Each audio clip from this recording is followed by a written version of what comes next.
Hey, you're listening to the Brutally Delicious podcast. I am the hostess with the mostest, Bruce.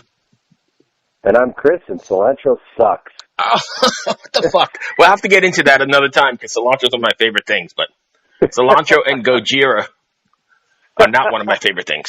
I don't even know. How long is that story? Is it longer than a minute? Oh, it's long, yeah. Yeah, we'll have to do that on Wednesday. It involves two events in my life. Two events, bad events with cilantro? Oh, God. Let me put it this way. When I eat cilantro, it's like a psychedelic drug. Oh, really? Yeah, I get so high off it. Oh. And it took me years to figure out what caused it. Like you tripping out? Well, I guess. I don't know. I don't remember what happens after I eat it. Wow. Mm. Very interesting. Yeah, we'll have to get into that on Wednesday. But anyway, today we've got a great show. We've got Jeff from Annihilator. I know you know him from. I know you know him from the boat and the open air jams or open water jams or whatever they're called. So it'll be great. Oh yeah, and Russ, who was on one of our earlier podcasts, a good friend of mine. He used to play bass with Annihilator. Yeah. So yeah, and I can't wait to talk to him. The guy is like probably one of the best metal guitarists out there. And, possibly even one of the most underrated guitar players in metal. I think so for sure. Like the new record, the guitars I've never heard guitars that tight in my life as I heard on the new record. Yeah, it's really good. So if you want to hang on a second, let's go ahead and get him on the line. Hey, Bruce. Hey, Jeff, how are you? Good. Sorry I'm late. Everything's backed up. No, that's fine. It dropped me right into the middle of your conversation earlier, so I didn't mean if I interrupted it. I'm sorry. No, all good. Hey, Chris, are you there? I'm here. Oh, there's my partner, Chris. Hey, Chris. How you doing, Jeff? Very good. Cool, man. What time is it there? 10:30. Well, now 10:35 or something.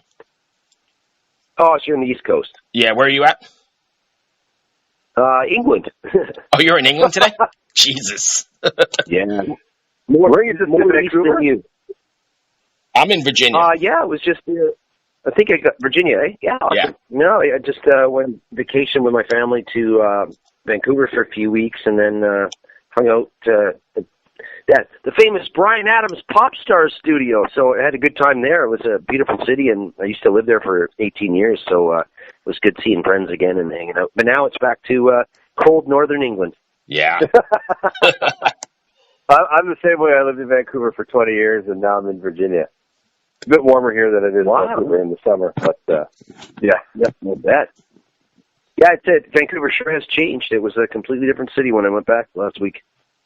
Yeah, it's a different place, man. In the last 20 years, it's completely morphed from what I went when I moved out there when I was 18. I was like, yeah, it's so different. Yeah. That's cool. Places change. Yeah, I was actually listening to the record yesterday when it was sent over for us, the pre-release stuff. And let me just get my page open here. And the song came on, and it blew my mind away. Psycho Ward. And right. I have to say this right away. It kind of has like this Van Halen. I know it doesn't sound like Van Halen, but it has that Van Halen kind of vibe. Well, if you were sitting right where I am right now, looking through my eyes, I'm sitting on the couch in my recording studio. There's 11 Van Halen guitars, about 4 Van Halen guitar straps. I got a whole box full of Van Halen picks. I've got my dust covers, to cover up equipment in my studio. These racks of gear are all Eddie Van Halen beach towels from his website. Nice. And I collect, fuck music. I'm going to talk about the fun stuff. Yeah. I collect Dallas. You remember J.R. Ewing Dallas from the 70s and 90s? Oh, yeah. That I collect rare stuff like signatures from all the people living and dead from that show and coffee mugs and shirts, which are hard to find. And I collect Van Halen paraphernalia and guitars and also Coca-Cola. So I've got the most addictive, expensive hobby in the world because Coca-Cola is probably the most collectible. It's got the most collectible things out there. I think if you search on eBay, there's like 68 million Coca-Cola items on eBay. Right. So you could go down a rabbit hole really quick then. Yeah, I have. I mean, the only good thing I surprised my dad years ago because he was always really, a very smart and educated guy, very good with finance. He knows how to invest and save and work hard and good morals and everything. And I learned, at least if I didn't learn to be like him, at least I learned from him that if I'm going to be rude or cheat or steal or be an asshole, I should feel guilty doing it. But he was kind of shocked because he came in to my place years ago and said, well, what, you don't have any mutual funds? And I looked at him and sort of sarcastically kind of said, half not knowing and half knowing a bit, what are mutual funds, Dad? So, I mean, and I was in my 40s at that point. He was kind of shocked, and then I walked him over to my guitars on the rack of my studio, and I had a fairly big collection. It would be a triple-digit collection before I moved to England. And I said, Dad, pick a guitar. Point to a guitar. And he pointed to this, I think it was a Diablo SG. And he goes, well, how much is that worth? And I said, I think I got it for free from Gibson, and I think it's 20. Is it 20,000 or 25? And then he looks at me like, that guitar's worth that much. You could buy a little car. And I'm going, yeah. Right. And then he put his finger on this one called Fender Replica EVH Frankenstrat, and that's the famous guitar Eddie Van Halen's kind of the most famous one he's known for. And Fender did a limited edition 300 run, I think 2007 or 2010, one of those years, of 300 of those, and they would sell for $25,000 US. So of course I got one. And it was said to me, and this is remember, Eddie Van Halen is like my god, along with Angus Young and Glenn Tipton.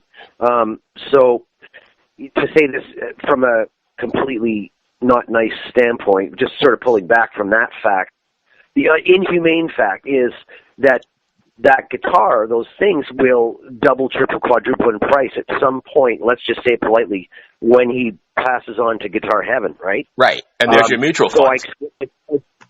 I explained that to my dad, and he looked at me and said that could be worth $75,000 or $100,000, and I looked at him and said, yeah. And so my dad finally shut up about investing in money and didn't worry about me coming on. Nice. He's like, I did good, son. I did good. You learned. Yeah. And a lot of people will come into my studio, or they'll see the guitar stuff and they'll see the gear and they'll go. And of course, I use that. I let people know you're in the music business. I mean, I'm in the music business, and I want people to come to my studio, and I like working with other people, and so you show it off a bit, right? I mean, you try not to be too much of a jerk about it, but you make sure when you're taking pictures sometimes that you show the cool thing in the background. You know what I mean? Like, it just helps. It just helps you out, and it's like the thing is. Some people get that I'm 54 years old and that I've been playing guitar since 7, and seriously playing since I was like 13 in lessons, classical lessons, and then all of a sudden, quote, professionally in 1989. And guitar companies would send me guitars, and I wouldn't even be signed to anybody, and they just give me guitars, and I'd say, well, if I don't like it, I'll have to send it back. And they'd say, no, just take these 2 guitars. And if you don't like it, I mean, if you're not too great, just keep them, And they had a certain budget where they could, all these, 50 guitar companies could send out free guitars to the James Hetfields and the Jimmy Pages to try to get them to use their equipment and guitars. Right. And I would just I thought, okay, I'm not signing to an endorsement deal because all the companies are sending me stuff. You know what I mean? So I was like, okay, and it's like a mechanic. If you're working as a professional mechanic, let's say you're working on Porsches or you're working on some kind of fancy cars or just, general good lifelong career mechanic. Well, those red drawer units they have can contain, $75,000, $100,000 worth of tools, so it's like, a lot of people go, well, why do you need this stuff? And I go, well, I don't, but it's my job. These are my tools. You know what I mean? Right. And I didn't pay for all of them, so. But I'm getting sidetracked because I got ADHD and I love it. Go ahead. No, we like talking about everything, so that's great. Yeah, no, this podcast that we do is is we try to have casual conversations instead of ask the same old questions all the time. So it's I'm kind of getting bored with that. It's really boring talking about that set, but I will go into Psycho Ward now that you brought it up. That is a very reminiscent of that song Stonewall we had on our second record called Never Neverland. And that was completely intentional. I liked the format or the fact that song we did was kind of like a big hit in Germany, and it got on MTV and in the States on kind of regular rotation in 1990. And it was like, why'd that one get on there? It's kind of like a poppy, commercially fun vibe to it, and the video had us on the edge of a really nice, Alouette Lake in Golden Ears Park in Maple Ridge in BC in Canada. And it's a beautiful, beautiful setting for the video. But I like the way that song was put together because the verses were like a commercially Exodus, Gary Holt type and Rick Hinault riff, right? And then the pre-chorus, where there's two lines being sung by the singer, is more like a White Snakey vibe, and then the chorus goes into "That's the Way I Want to Rock and Roll" by AC/DC. So it's like I liked it because it was really sneaky. It was like not intentional, but I realized looking back on it, man, you got Exodus, White Snake, and AC/DC in the three parts of the song, and everybody's loving this tune, and I don't think people understood, hey, break that down. Look where this came from. It's awesome. You know what I mean? Yeah. So I kind of ripped myself off, so to speak, on that song, but knowing that I only want to rip the spirit off. I'm not going to go note for note, and I can at least be a little more original. But I sure made a lot of the fans in Europe, and the old schoolers that remember us from North America, go, hey, that's a familiar song, Oh, absolutely. Yeah. Well, I only discovered Annihilator when I met Russ Berquist.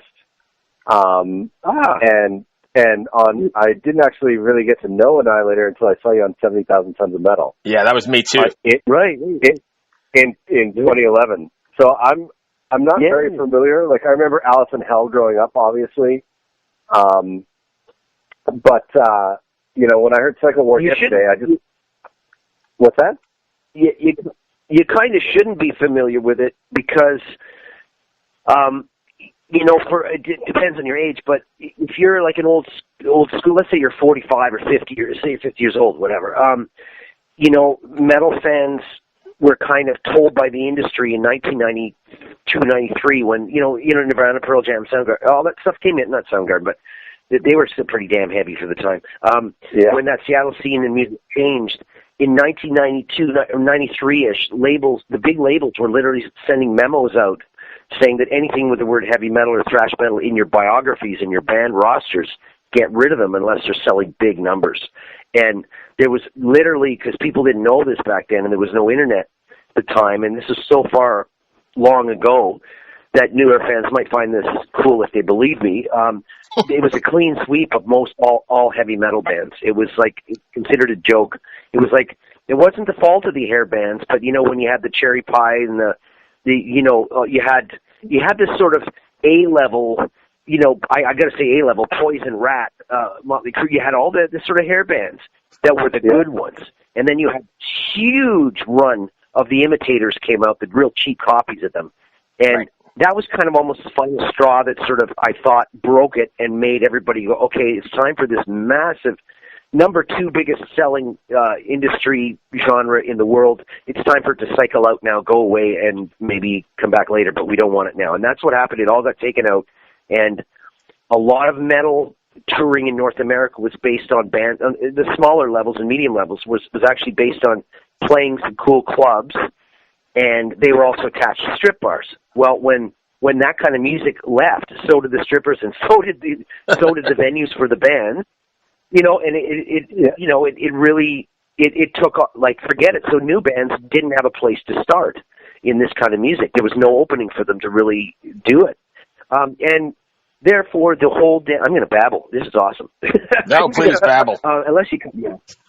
And then what happened is, there's like bands were losing record deals immediately. We got kicked off of Roadrunner on a third album. We bumped up to Sony at that point, but because that clean sweep went out, At least we had in the early 90s, we had, Painkiller, Rust in Peace. We had, for Annihilator, it was Never Neverland, and we had some great stuff at the end of that particular era.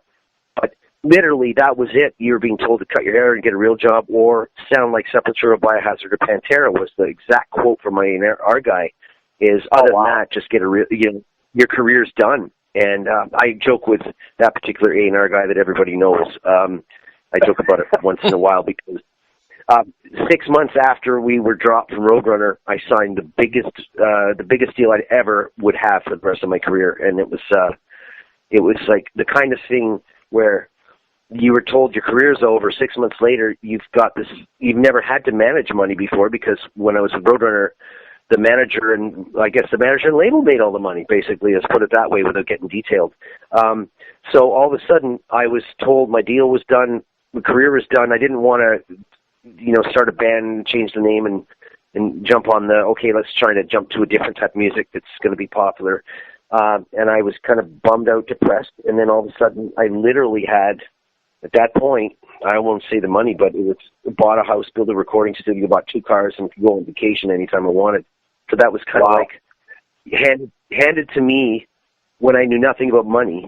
And I got very lucky and built the studio. And that was the only thing that saved me from going under all my life, is that I'd had this studio. So I no longer had to borrow money to pay a studio money to make a record. All of a sudden, I had everything. I just walk in there with a cup of coffee and relax and make a record. So anyway, I could go on. I've totally lost where I was going with this, but it just became, it became for me with my band specifically. I just said, well, if Canada, my home country, and the States don't want this kind of music, well, then, and they definitely don't want me, then this Music for Nations company in London and the Japanese company that signed these deals with me and the big publishing company, they want me, let's do it. So I was like, hey, I do have a career, let's go. And I went on and put an album out called King of the Kill that was literally a number 2 biggest record for example, in Japan. Bon Jovi was the only band bigger for that 6 months. And we would have 3 singles on the radio. You go to shopping malls all over Japan, and they'd be playing our music in shopping malls. It's like, and then I go back to, talking to my friends in Canada, and they go, so, are you working for a video game company now? What are you doing? And I go, no, I'm still touring. I still do albums. And that's the way it continued for years and years and years. And when I finally saw metal coming back, I finally said, okay, now it's time to bring Annihilator back, because we've been having a lot of success from day one in Europe. I guess, and there's no rush, no pressure, no money issues to, have to get deals just to survive over here. And I thought, okay, a little bit cocky. I came back years ago and thought, okay, I'll just come in, and a few of my friends are in some pretty awesome and big bands that offered to take us on tour to give us a restart there, and the labels all turned me down. Every last one of them turned me down and said, and for good reason. They said, A, you're not a new band. Okay. Right. B, you're considered an older band. C, having you, quote, come back to the United States and Canada would be great if you were previously a huge band, but you're not. And you weren't. We did well for the first 2 records, but we weren't selling millions. We weren't at the Megadeth level or the Slayer level. We were at the Testament level at that point. So then it was the harsh reality that if you give up on a territory or a continent or whatever it is, and you say, I can go somewhere else and make a living and make my music and have fun because they want us over there, that don't ever expect that they're ever going to open their arms. The industry will welcome you back. And that's exactly what happened. And fans are going, why don't you play here? Why don't you tour here? Why don't you do this? Come on, you got money. Why don't you just go back and get in a couple of vans or a bus and tour? Well, the fact is I had 2 of the big 4 bands ask me to go and to the States with them to help me out. And I would jump in for joy going, yes, I'll do it, blah, blah, blah. And I'd even put my own money in, pay the crew, pay my band, pay for the bus. And, you scale down and just do this to get to the fans that still know us there. And literally the bands and their agents, the bands would come back to me and go, listen, I'm sorry, but our manager and our tour agent said, unless you have a proper record deal here in the States, we can't take you. Really? And, wow. Well, it makes sense. I mean, I could technically go and try myself. I would go, and I've done this a few times. You put it out there to get a U.S. tour agency or a Canadian tour agency to pitch a tour. Well, what do you think we're going to be playing? Since we don't have a track record there, it's not like some fans would think we're going to walk into these 2,000 seaters and sell out and everybody's going to know us. You have to be promoted for that to happen. And in order to, so nobody's going to gamble on a band coming back first time in 30 years, or 20, whatever it would be. And you'll be playing the smaller clubs, which there's nothing wrong with. And we do that sometimes in Europe. Sometimes we do it for a free fan show, or there's a couple of countries where we literally play to 400 people, which I know it sounds like a good thing to some people, but we're actually used to playing to a lot of people overseas. So I'd get down and just do this in the States and Canada just to do it. But you got a problem there because you got to pay everybody. I hire my musicians. They're not band members. They're hired. And you got to pay for crew. You got to pay for that. And then some would argue, well, then who cares? Pay the money and make your fans happy. Well, you got no promotion. You're barely going to get a shower. You're going to have, it's a big fucking pain in the ass for something that nobody wants except the hardcore fans. Right. Yeah, and you're just driving around in a van, sleeping in each other's underwear. Yep. And losing money. Yeah, and you know what? If I tell you, there's part of me that goes, hey, stop being a friggin' diva and just put the money in and do it. But I just don't feel that. I just don't feel morally that I should have to plop in $50,000 to $75,000 to either rent two vans or get a cheap tour bus to go down there to play for promoters that are clearly going to rip us off and not promote and not pay. Right. Well, what the hell's the point? Like, you know what I mean, right? So, but yeah, it's a different thing in the other side. From my side, if you see it, actually, I made an incorrect comment. 3 of the big 4 have offered over the last 15 years to bring us down there, and they thought that would help me out, and I totally appreciate it. And I was jumping to talk to every single label down there, and I did, and that was it. They just wouldn't sign it, so I gave up a second time. Wow, that sucks. So I'm going to change topics here. So you were talking earlier, you were using your own recording studio. Now, when you started it up, were you working on tape, or were you working on like early computers? Like, how did that start for you? Yeah, the first Annihilator demos. Okay, that's the only way I can associate tape with me is back in the demo days, which was late '84 with Annihilator when we started. I think December '84. The demos I did were on this thing, a company called Fostex made, and Tascam too, but Fostex made this cassette 4-track machines. And it was basically just put a cassette in. Yeah, 4-track. And that was amazing because I was kind of by myself writing music and playing all the instruments and doing this stuff. I'd take a crappy microphone and sing on it and all that. And that little 4-track was the basis for me being interested in studio work and equipment and geeking out on that stuff and how things are recorded and albums are recorded and made.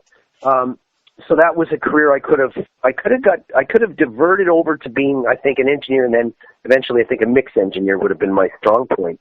But it didn't pull me that far. I thought, why can't I do all of this? And that's kind of how I ended up doing this band, which was, let me do everything I can do, including booking the band at summer festivals, managing, looking after the money side, writing almost everything there is to write, producing it all, playing the bass on every single Annihilator song, on every album except 3 songs I was reminded of by Russ Berquist, by the way. Russ will remind you of that. Yeah, no, he did. He was right. I'm glad he corrected me because I've been going around for years. I played all the bass on all the Annihilator records, and he goes, actually, I played a song on the Waking the Fury album, Jeff. And I'm like, oh, you're right. Shit, sorry about that. You said it. You actually just said it the exact way he talks. That's awesome. Yeah, Canadian name. He can talk. Oh, it's awesome, isn't it? Wow, we didn't even talk about the record once. No, I brought it up, and he just was like, fuck this, I don't want to talk about it. Wow, what a nice guy. Oh, yeah, such a nice guy. And, like, what an open book. Like, yeah, he told me, fuck off, I'm never getting a record deal again. And then I made so much fucking money, I bought a house, 2 cars, a fucking recording studio, going on vacation. Fuck that guy. That was great. Yeah. And just so you know, if you buy a house where he bought a house in White Rock, like if he bought that in the 90s, he probably bought it for like $300,000, $200,000. It's probably now worth like $5 million. Really? Yeah. So whether he sold it or not, I don't know. But yeah, that was definitely one of the better interviews. That was great. Yeah, yeah. I couldn't even get a word in. You got some things in, and then he would just go. Yeah, that's awesome. On the flip side, though, I super appreciate that because we've had the conversations where you get the one-word answers or the dude stoned and can't speak or whatever. So that is beautiful. Who was that? Like that one guy we had? I didn't know what to say. How do you guys stay a band? I don't know. Like, how do you work across the internet? Email. Yeah. So that was great. All right, what is up? It is Pathos back again with his pick of the day right here on the Brutally Delicious podcast. When you get to examine the growth of an artist over a couple of decades from an influential second wave black metal band to what you have here now with Ihssahn's latest EP, Telemark, out on Nuclear Blast this past February 14th. It's so interesting and really satisfying to see the growth of an artist. Ihsahn has really done that over the years to go from being known as the frontman of a black metal band to a Norwegian composer is something not many people have been able to accomplish, but we really see the kind of artistic genius that he exhibits through these songs. The song you hear underneath me now is titled Telemark. A couple things I noticed right off the bat. There's a lot of dynamics in the song. It's not just straight to the top, hit you in the face for 4 or 5 minutes. It takes you on a journey. It tells you a story. There's progressive and folk elements and almost this classic rock sensibility to it.